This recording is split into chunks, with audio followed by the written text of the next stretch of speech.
शुभ प्रभात प्यारे बच्चों। मैं संजीत पांडे, प्रवक्ता divine public school Mohanapur Gorakhpur के वीडियो पाठशाला में आपका बहुत बहुत स्वागत करते हैं। बच्चों, आज हम कक्षा 12 में विषय हिंदी आरोह भाग 2 के काव्य खंड में संकलित चैप्टर 8 जो अध्याय 8वां है, जिसका शीर्षक है लक्ष्मण मूर्छा और राम विलाप, गोस्वामी तुलसीदास की रचना है। इसका द्वितीय व्याख्यान अर्थात लेक्चर सेकेंड आज हम देखेंगे।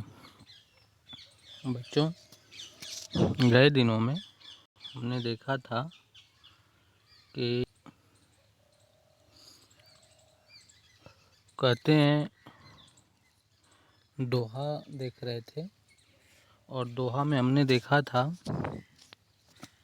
कि सकहूँ न दुखित देख मोहिकाऊँ, बंधु सदा तब मृदुल स्वभाव, मम हित लाग तजे उपितु माता, सहेहु विपिन हिम आतप बाता। अर्थात कहते हैं कि भगवान श्री राम कहते हैं कि तुम मुझे कभी दुखी नहीं देख पाते थे। सकहूँ न दुखित देख मोहिकाऊँ, बंधु सदा तुम मृदुल, तुम्हारा स्वभाव सदैव कोमल व विनम्र रहा है। सदा बंधु सदा तुम मृदुल स्वभाव, तुम्हारा स्वभाव अत्यंत ही कोमल और मृदुल रहा है, विनम्र रहा है। फिर कहते हैं मम हित लागी तजे उपितु माता, मेरे लिए ही तुमने माता पिता का त्याग किया।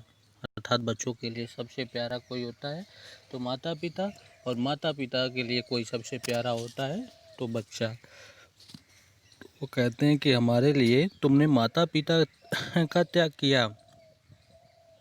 फिर कहते हैं त्याग दिया, मात मम हित लागी तजे उपितु माता, सहेहु विपिन हिम आतप बाता। तुमने माता पिता का त्याग दिया और जंगल में, ठंड में, धूप में, तूफान में, वर्षा में, गर्मी में इत्यादि चीज़ों को सहन किया।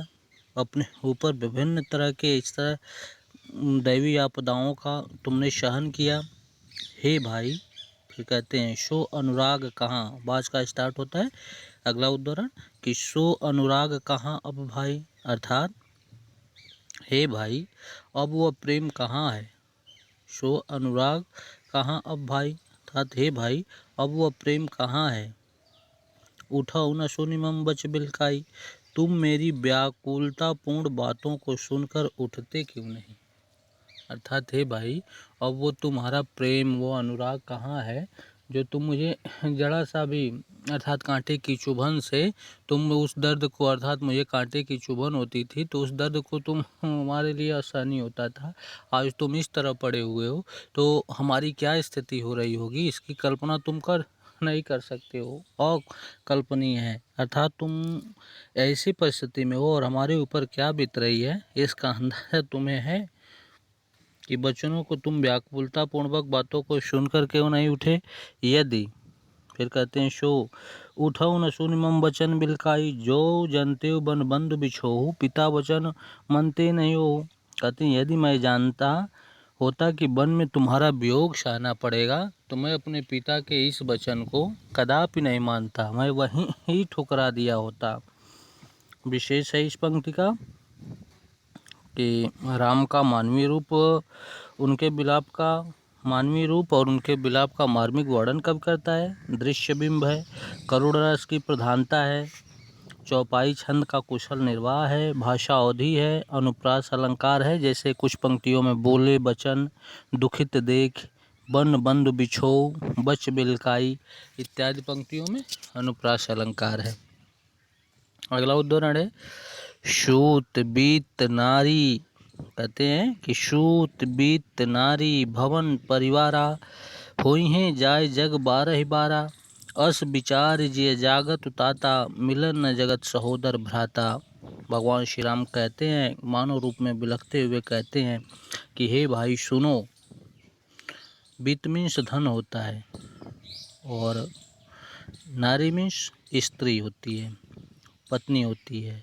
ओए मीन्स आते हैं, जाए मीन्स जाते हैं, जग मीन्स संसार, बारह मीन्स बार बार, अस मीन्स ऐसा, विचार मीन्स सोच कर, जी मीन्स मन में, तात मीन्स भाई के लिए संबोधन करते हैं।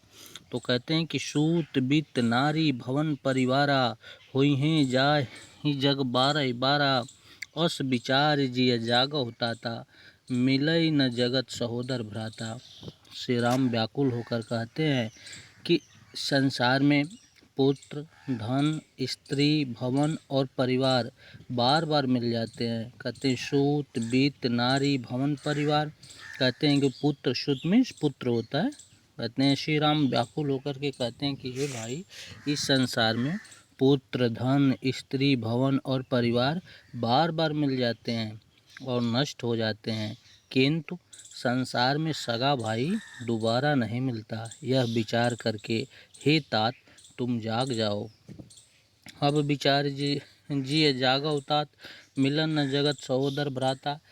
हे मेरे भाई, सहोदर अर्थात एक ही, सहोदर मीन्स होता है कि एक ही माँ के पेट से उत्पन्न, अर्थात एक ही उदर से उत्पन्न जो होते हैं उनको सहोदर कहा जाता है। एक ही माँ के गर्भ से जो उत्पन्न पुत्र होते हैं उनको सहोदर की संज्ञा दी जाती है। तो कहते हैं कि न तुम अब ऐसा दोबारा नहीं मिलता, यह विचार करके हे तात तुम जाग जाओ।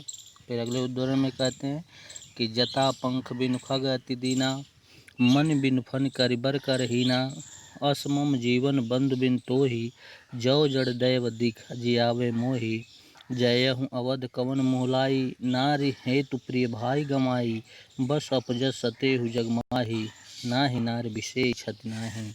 कहते हैं कि हे लक्ष्मण, जता पंख बिनु खग अति दीना, कहते हैं कि हे लक्ष्मण, जिस प्रकार पंख के बिना पक्षी, पंख बिनु खग अति दीना, पंख के बिना पक्षी, मणि के बिना सांप, मन बिनु फन करिबर करहिना, मन बिनु फन मणि के बिना सांप और सूर के बिना हाथी अत्यंत दीनहीन हो जाते हैं।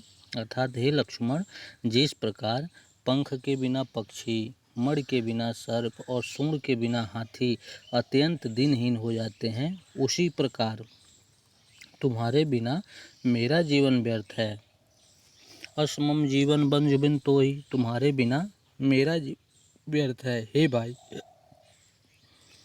जो जड़ जियावह मोहि, तुम्हारे बिना यदि भाग्य मुझे जीवित रखेगा तो मेरा जीवन भी पंखहीन, उस पक्षी, मणिहीन सांप और सूंड बिन हाथी के समान हो जाएगा। असमम जीव जो जड़ जियावह मोहि, जय हूँ अवध कवन मोहलाई। कहते हैं अगर मुझे ईश्वर जिलाने का काम करता है और तुम्हारे साथ कोई ऐसी घटना घट जाती है तो मेरा भी जीवन का कोई उद्देश्य नहीं रह जाएगा, ये निरर्थक हो जाएगा। फिर कहते हैं अगले उद्धर में कि जय हूँ अवध कवन मोहलाई, नारी हेतु प्रिय भाई गवाई, बस अपजस सहतेव जगमाही, नारिहान विशेष क्षति नाहि। कहते हैं राम चिंता करते हैं कि वे कौन सा मोह लेकर अयोध्या जाएंगे। लोग कहेंगे कि पत्नी के लिए प्रिय भाई को खो दिया। मैं पत्नी के खोने का अपयश सहन कर लेता, क्योंकि नारी की हानि विशेष हानि नहीं होती है। कहते हैं जय अवध कवन मोलाई, अर्थात हे लक्ष्मण, मैं अयोध्या कौन सा मोह लेकर के जाऊंगा। नारी हेतु प्रिय भाई गवाई, लोगों द्वारा यही कहा जाएगा कि मैंने पत्नी प्रेम में अर्थात पत्नी के लिए भाई का प्राण गंवा दिया। वज्रु अपजस सहेव जगमाही, नारी विशेष विशेष क्षति नाहि। लोग कहेंगे कि पत्नी के लिए प्रिय भाई को खो दिया, मैं पत्नी के खोने का अपयश सहन कर सकता हूँ, लेकिन नारी की हानि विशेष हानि नहीं होती, लेकिन एक भाई के खोने का अपयश मैं कभी बर्दाश्त नहीं कर सकूँगा। इस तरह आक्षेप मैं कभी नहीं बर्दाश्त कर पाऊँगा। इसलिए तुम उठो, जगो, आदि बातें बताते हैं। तो विशेष होगा इसका कि राम का भातृत्व प्रेम प्रशंसनीय है। एक भाई का भाई के प्रति जो प्रेम दिखाया गया है वो बहुत ही प्रशंसनीय है, दृश्य बिंब है। जथा पंख तो इनमें उदाहरण अलंकार है। चौथा छंद का सुंदर प्रयोग है। चौपाई छंद का अवधि भाषा है, करुण रस है। कुछ पंक्तियों में अनुप्रास अलंकार है, जैसे जा ही जग बारह बारह, बंधु बिन करिबर कर इत्यादि पंक्तियां जो हैं उसमें क्या है, अनुप्रास अलंकार है। अगला उदाहरण है एक कि अब अपलोक शोक सुत तोरा, सहय निष्ठुर कठोर उर्मोरा, निज जननी के एक कुमारा, तात तासुम प्राणाधारा। अब कहते हैं कि अब अपलोक शोक सुत तोरा, सिहे ही निठुर कठोर उर्मोरा, निज जननी के एक कुमारा, तात तासु तुम प्राणाधारा। अपलोक में अपयश होता है, और सहाय में सहन कर लेना, निष्ठुर में कठोर होता है, उर में हृदय होता है, निज में अपनी होती है, जननी में माँ, कुमारा में पुत्र होता है, तात में पिता, ताश में उसके, प्राण आधारा में प्राणों का आधार। कहते हैं कि लक्ष्मण के होश में आने पर, कहते हैं अब अपलोक शोक तोरा, लक्ष्मण के होश में आने पर राम विलाप करते हुए कहते हैं कि मेरा निष्ठुर व कठोर हृदय अपयश और तुम्हारा शोक दोनों को सहन करेगा। कहते हैं कि मेरा हृदय निष्ठुर व कठोर हृदय अपयश और तुम्हारा शोक दोनों को सहन करेगा। हे तात, तुम अपनी माता के एक ही पुत्र हो तथा उसके प्राणों के आधार हो। निज जननी के एक कुमारा, तात तुम प्राण आधारा, तुम अपनी माता के एक ही पुत्र हो और उसके प्राणों के आधार हो। उसने सब प्रकार से सुख देने वाला तथा परम हितकारी जानकर ही तुम्हें मुझे सौंपा था। फिर कहते हैं कि सौंप ही मई तुम गही पानी, सब विधि सुखद परम हित जानी। अर्थात कहती हैं श्री राम कहते हैं कि तुम्हारी माँ ने सब प्रकार से सुख देने वाला तथा परम हितकारी जानकर ही तुम्हें मुझे सौंपा था। अब उन्हें मैं क्या उत्तर दूंगा, तुम स्वयं उठकर मुझे कुछ बताओ, मैं बहुत कठिन परिस्थितियों में फंसा हूँ। इस प्रकार राम ने अनेक प्रकार से विचार किया और उनके कमल रूपी नेत्र से आंसू बहने लगे। कहते हैं तरु काहे दय है ते ही जाय, ऊठ किन मोह सिखाओ भाई, बल विधि सोच विमोचन, सहत सलील रजीव दल लोचन। कहते हैं इस प्रकार उनके कमल रूपी नेत्रों से आंसू बहने लगे। शिव जी कहते हैं, अर्थात ये कथा उमा शिव जी पार्वती को सुना रहे होते हैं, तब शिव जी कहते हैं क्या कि उमा एक अखंड रघुराई, नरगति भगत कृपाल दिखाई। कहते हैं कि हे उमा, श्री रामचंद्र जी अद्वितीय और अखंड हैं, ईश्वर हैं, संपूर्ण इस सत्ता को चलाने वाले हैं, तीनों लोकों के संरचनाकारी हैं, अद्वितीय हैं, अखंड हैं, भक्तों पर कृपा करने वाले भगवान ने मनुष्य की दशा दिखाई है। उमा एक अखंड रघुराई, नरगति भगत कृपाल दिखाई। भक्तों पर कृपा करने वाले भगवान ने मनुष्य की दशा दिखाई है। प्रभु का विलाप सुनकर बानरों के समूह व्याकुल हो गए। प्रभु प्रलाप सुनिकाल विकल भय, बानर निकर आए गए हनुमान जी करुणा वीर रस। प्रभु के इस प्रलाप को देख करके और उनके नेत्रों से इस तरह सुनयन देख करके, जैसे जब उनकी आंसुओं से भरी आँखों को इस समस्त बानर मंडली देखती है तो क्या होता है, सारे बानर बहुत ही विचलित हो जाते हैं। इतने में हनुमान जी आ जाते हैं और ऐसा लगा जैसे करुण रस वीर में प्रकट हो गया हो। और इस तरह का सामंजस्य बड़ा कम देखने को मिलता है जब करुणा वीर में परिवर्तित होती है, और करुण रस जो था वो वीर में परिवर्तित हो जाता है। सब लोगों में जय जयकार होने लगती है, उत्साह हो जाता है और सबको अपना विजय दिखाई देने लगता है। फिर कहते हैं अगले उदाहरण में कि हर श्री राम भेंटो हनुमाना, अति कृतज्ञ प्रभु परम सुजाना। कहते हैं हर्ष मीन्स होता है खुश होना, भेंटो मीन्स गले लगाकर प्रेम प्रकट किया, अति मीन्स बहुत, अति, कृतज्ञ मीन्स आभार, सुजाना मीन्स अच्छा ज्ञानी समझदार, वैद्य मीन्स वैद्य, किन्नी मीन्स किया भ्राता भाई, हर्ष मीन्स खुश हुए सकल। कहते हैं हर श्री राम भेटौ हनुमाना, अति कृतज्ञ प्रभु परम सुजाना। हनुमान जी के आने पर राम के प्रसन्न होकर उन्हें गले से लगा लिया। हनुमान जी ने राम ने हनुमान को आते हुए देख करके जैसे वो नीचे उतरे तो ये प्रसन्न होकर के उनको गले से लगा लेते हैं। परम चतुर और एक समझदार व्यक्ति की तरह भगवान राम ने हनुमान के प्रति अपनी कृतज्ञता प्रकट की, अर्थात उनका यह एहसान वो आजीवन नहीं उतार पाएंगे, इस तरह का उनकी कृतज्ञता प्रकट करते हैं। वैद्य ने कहते हैं, तुरंत वैद्य तब किन्हीं उपाय, उठ बैठ लक्ष्मण हर्षाई। वैद्य ने शीघ्र ही उपचार किया, जिससे लक्ष्मण उठकर बैठ गए और बहुत प्रसन्न हुए। हृदय लाए प्रभु भेटौ भ्राता, हर्षे सकल भालु कपि भ्राता। कहते हैं कि लक्ष्मण को राम ने गले लगा लिया। हृदय लाए प्रभु भेटौ भ्राता, अपने भाई को उठा करके, लक्ष्मण को उठा करके राम ने गले लगा लिया। इस दृश्य को देखकर हर्षे सकल भालु कपि भ्राता, भालू और बानरों के समूह में खुशी छा गई। कपि पुनि वैद्य तहाँ पहुँचावा, जे विधि तबै लाई अवलावा।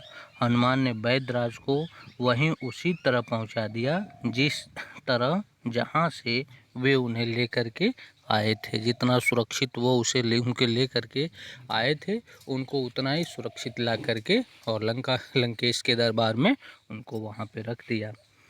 लक्ष्मण के ठीक होने पर विशेष जो है कि लक्ष्मण के ठीक होने पर वानर सेना व राम की खुशी का वर्णन है। अवधी भाषा है, चौपाई छंद है, प्रभु परम तबै ताय, घटनाक्रम में तीव्रता है और व्याकुलता दिखाई गई है। इस तरह का दृश्य देखने को मिलता है। फिर कहते हैं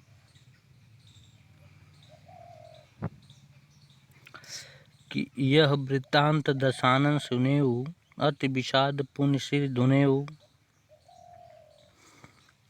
यह वृत्तांत दशानन सुनेऊ, अति विषाद पुनि पुनि सिर धुनेऊ।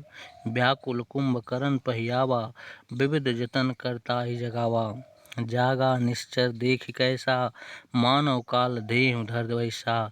कुंभकर्ण बूझा कछु भाई, काहे तब रहे सुखाई। कहते हैं कि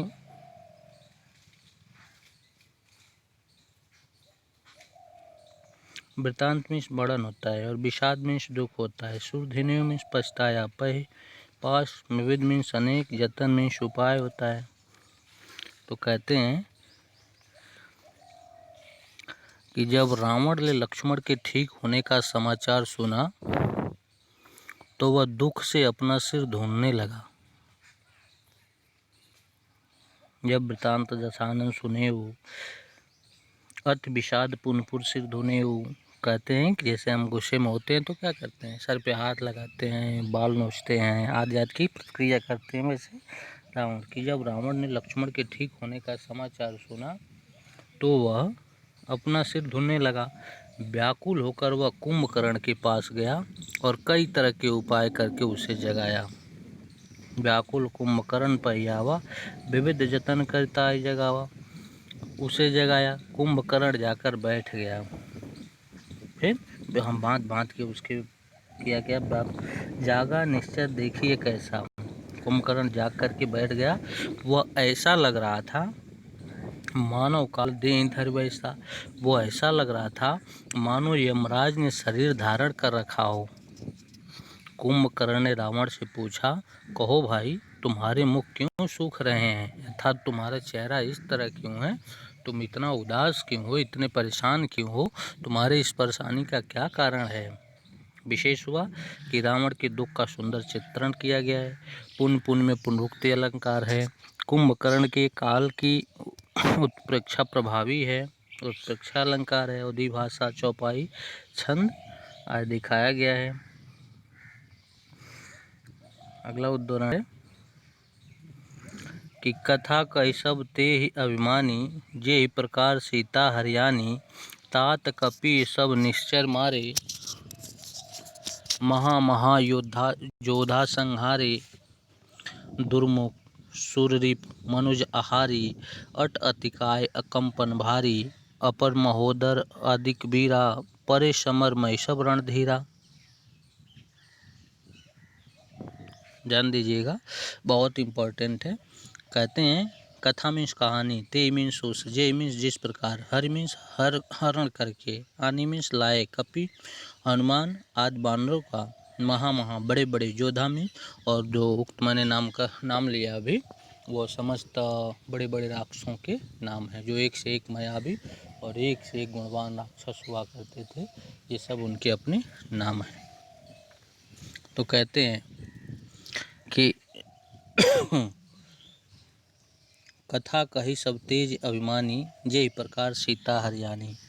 कि अभिमानी रावण ने जिस प्रकार से सीता का हरण किया था, उसकी और उसके बाद तक की सारी कथा उसने कुंभकर्ण को सुनाई। एक एक करके उसने सारी कथा सुनाई। तात कपि सब निश्चर मारे, महाजोधा संहारे। रावण ने बताया कि हे तात, हनुमान ने सब राक्षस मार डाले। तात कपि सब निश्चर मारे, हे तात, हनुमान ने सब राक्षस मार डाले। उसने महान योद्धाओं का संहार किया, जैसे दुर्मुख, देवसूत, नरांतक, महायोद्धा, अतिकाय और कंपन और महोदर आदि अनेक वीर युद्ध भूमि में मरे पड़े हैं। अपर महोदर अधिक वीरा मरे पड़े, सब रणधीरा सारी योद्धा युद्ध भूमि में मरे पड़े हैं। सुनि दस कंधर बचन तब, कुंभकर्ण बिलखान, जगदम्बा हरि आनी, अवसर चाहत कल्याण। तब रावण की बातें सुन करके कुंभकर्ण बिलखने लगा, रोने लगा और बोला कि अरे मूर्ख, जगत जननी जानकी को चुराकर अब तू अपना कल्याण चाहता है, यह संभव नहीं है। हे रावण, यह कदाप संभव नहीं है। तुमने शून्य दस कंधर बचन तब, कुंभकर्ण बिलखान, जगदम्बा हरि आनी, सब साहट कल्याण। अर्थात कुंभकर्ण ने भी लंकेश को समझाने का कार्य किया कि हे बड़े भाई, तुम बहुत बड़ा गलत किए हो। तुम जगत जननी को चुरा करके और अपना कल्याण चाहते हो, ये कभी नहीं हो सकता है। मैं भ्रातृत्व धर्म का, अर्थात बड़े भाई, मैं छोटा भाई होने के नाते और भाई भाई होने के नाते, भाई जब दुख में हो तो भाई का परम कर्तव्य बनता है कि वो उसके दुख का संबल बने, सहारा बने, उसका साथी बने। इसका निर्वहन करने मैं युद्ध अवश्य करूँगा और पूरे जी जान से मैं युद्ध करूँगा, लेकिन उसमें विजय हमारी नहीं होगी, हम भी मार दिए जाएंगे, क्योंकि तुमने तीनों लोगों की रक्षा करने वाले भगवान श्री राम और माता जगत जननी का तुमने इतना बड़ा अपमान किया है, तुम उनका हरण किए हो, इसलिए बच पाना संभव नहीं है। और हाथ जोड़ करके युद्ध भूमि में चला जाता है और बहुत विकराल रूप धारण करके पूरे बंदरी सेना का तहस नहस करने के बाद अंत में यह भी मार दिया जाता है। और उसके बाद लंकेश पूरी तरह कमज़ोर हो जाते हैं। उसके बाद राम विभीषण का सहारा लेकर के उनका भी संहार कर देते हैं। अपनी पत्नी को सकुशल लेकर के अयोध्या वापस चले आते हैं। विशेष इसका होगा कि राम की व्याकुलता तथा कुंभकर्ण की वाक्पटुता का पता चलता है। अवधी भाषा का प्रयोग है, चौपाई छंद है, वीर रस्य विद्यमान है, महा में प्रभुत्व प्रकाश है, संवाद शैली है, कथा कही, अतिकाय कंपन में अनुप्रास अलंकार इत्यादि दिखा देता है। अगर कहीं से किसी तरह की आपको दिक्कत होगी तो बेहिचक आप पूछने का प्रयास करिएगा, और किसी तरह के पद में आपको दिक्कत होगी तो वह पद आप पूछने का प्रयास करिएगा, एक दो बार इसको पढ़िएगा तो वह खूब ही सारी चीज़ें आपको क्लियर हो जाएंगी, समझ में आ जाएंगी। तब तक के लिए धन्यवाद।